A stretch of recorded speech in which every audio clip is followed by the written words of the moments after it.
I am saying everything that's on my mind. I'm speaking up for myself. If he's saying something I disagree with, I'm going to come back with, you know, an answer that he may not like.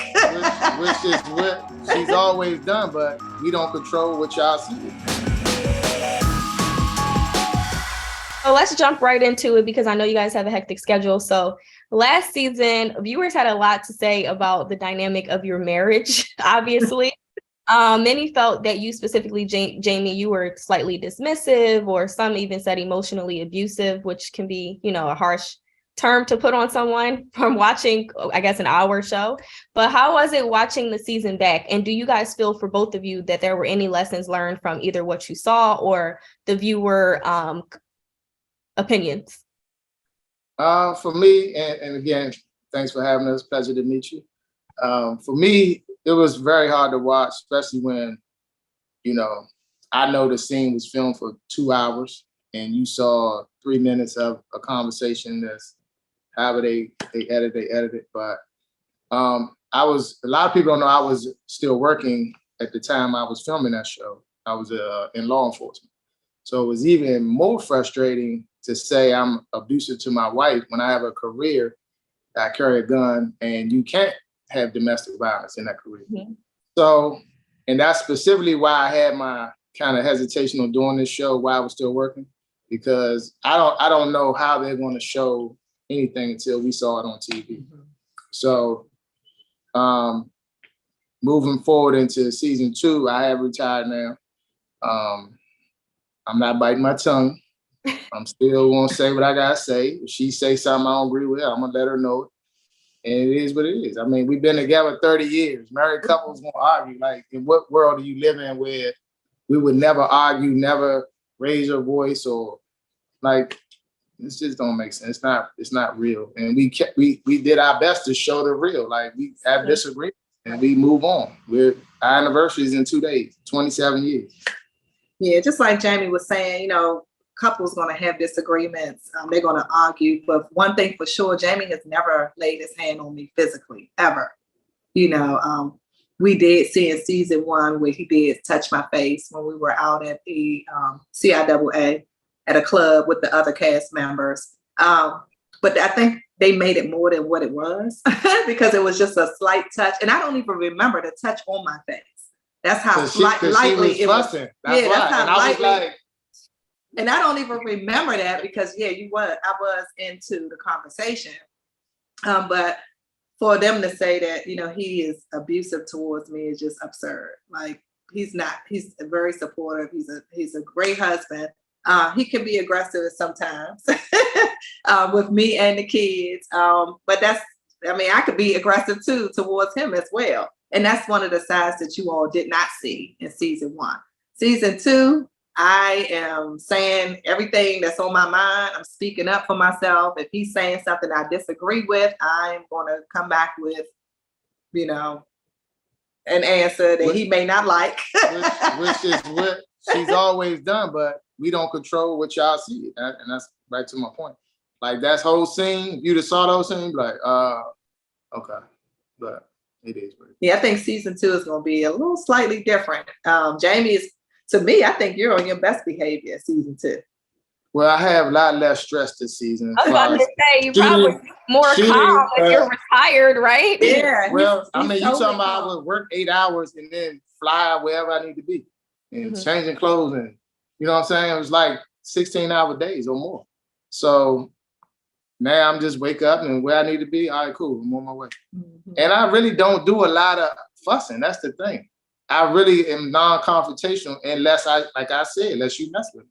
If she says something I don't like, she gonna get it. And anybody in the scene, if you don't bother me, I'm pretty nonchalant, just laid back all the time.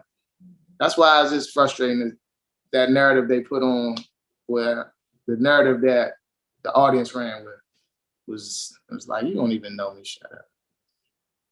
Well, outside of obviously the ups and downs that we saw with you guys having the longest marriage on the show, one of the things that resonated with viewers was your actual family dynamic with your 3 children. And Jamie, specifically for you, we saw the relationship between you and little Jamie, which made you really emotional. How do we as viewers see the progression of that relationship this season? Well, ironically, when we picked back up, he was back being him, and we weren't in the best place at the time. So it's gonna come right out the gate, right where we were at that point.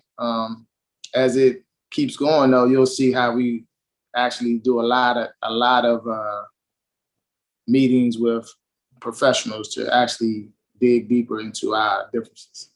And I really like that about the producers this season, where we dug into like my attitude, his attitude, and try to figure out how it clashes. Mm-hmm. Yeah. Their personalities are somewhat similar. It's like a roller coaster ride with them. One day they're, good, they're going out, they're having a great conversation, father and son, and then 2 days later it could be they're not speaking to each other. And it's consistently like that because they're so much alike. But like he said, season 2 is they're going to dig deep into their relationship. It's going to be a really good season as far as showing Jamie and little Jamie's bond and father and son situation. And also, just to piggyback on that, which I didn't know was I was in law enforcement and I was a detective for 25 years. So a lot of me preaching to him was not just from a dad. It was from, I've really dealt with people like this and people who with that lifestyle, where they end up. And when I said dead or in jail, that wasn't me just saying, because that's what everybody said. No, I literally lived that life for 20-something years in DC. And I saw him going right down that road. And when I talk about getting high and all that, it ain't just because I'm being a jerk dad. No, like you're not doing nothing in life where you can even afford that habit. You don't even work. But yeah, you got a habit that costs money. And where you getting the money from? Mm-hmm. You know what I'm saying? I know where you getting it from. How did your law enforcement colleagues react to you guys being on the show? And did that in any way interfere with your career, even though you were close to retirement at that point? So my colleagues, it's funny, in that world, I've always been in entertainment. So this world, it's like a level of where I am today. Like I was throwing the biggest events in DC as a detective, and I could close murders or close robberies or whatever was going on with the best of them. So I've always had a hidden jealousy from my coworkers, just from my lifestyle in general. She's been successful, her life as well. So we had a out loud lifestyle. So, it's just the next thing. I could see you doing that. Man, I could see you doing TV. And as far as the actual job, I had no issues. I told them everything before, and I did the necessary paperwork. So I was covered. They were more so like, now that you gone, when I was leaving, they was like, oh, good. Now you can talk about the retiring and all that. I can't wait to see how that resonates with the audience. Because they need to see a more positive police, some kind of police story. You know what I mean? Like this guy wasn't with the climate we live in, absolutely. Yeah. Mm-hmm. So a lot of the chiefs I know, they were my supervisors, so I trained them. And when I was leaving, we had that conversation. It was like, man, I'm proud of you. I'm not gonna get on TV and bash the department, although I had a lot of tough days trying to get to the end. But I mean, who don't? So now for you, Erana, obviously we spoke about Lil Jamie. We loved watching Jayson, who I feel is the true star of the show. Now, last season, he fought for more independence, and you really opened up about the role that you took in ensuring that he could get to that point and really taking on, I wouldn't say leadership, but more of an integral part in his care. And obviously last season, we saw him get into his program. How did him getting into the program change how did things change for you guys as a family, and how is he now? Jayson is loving life. Okay. He came home for the holidays and he was ready to go right back. So Jayson has his own apartment. He has 2 roommates that he shares the apartment with. He's at a workshop right now under the Doors program. It's called BISM, Blind Industry Services of Maryland. And he does different programs, independent living, workforce program. And he absolutely enjoys it. On the evenings that he's outside of the program, he's hanging out with friends that he just met. He loves it, and during the weekend, he can now come home. He had a 30-day restriction where he couldn't come home for the first 30 days once he got there. And now he's able to come home, but he doesn't even really want to come home. I'll call him and say, Jayson, you want to come home the weekend? Well, no, I'm okay. I'm doing this with my friends, and he's loving life. He loves his independence. He's cooking. He's just doing things that I knew he could do that he wasn't doing at home, that I knew he would be able to pick up once he went out on his own. We miss him, but we're happy for him because this is something that he's always wanted. That's amazing. I can't wait to see how that. I know, it's so good. And one more thing is did he get a job for Apple yet? No. And we've been tagging Apple. We've had our friends share Apple and tag Apple on social media. But no, nothing. Apple hasn't reached out to us yet. We're not going to give up. No. Apple, if you watch this interview, we need you to actually reach out to Jayson. And it's funny, we just saw a commercial. I don't know if you saw it. They have a commercial with the accessibilities with their devices. And one of the young guys who we all follow on social media, Matthew Whitaker, is vision impaired, and he plays the piano. Mm-hmm. And he's in the commercial. And I was like, this is the exact thing Jayson wants to do. He wants to work with people with disabilities with these devices because he knows them like the back of his hand. Yeah. So we're going to keep trying. Actually, try and reach out to Matthew's PR folks and how they even connected with Apple.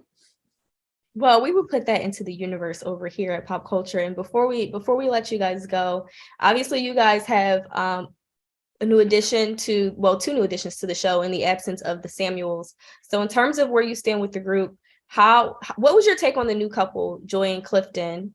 How is your relationship with Winter, Erana? And what was your take on the Samuels' exit? So Joy and Clifton are good friends of ours. They were good friends of ours before the show. So we actually referred them to be on the show with us.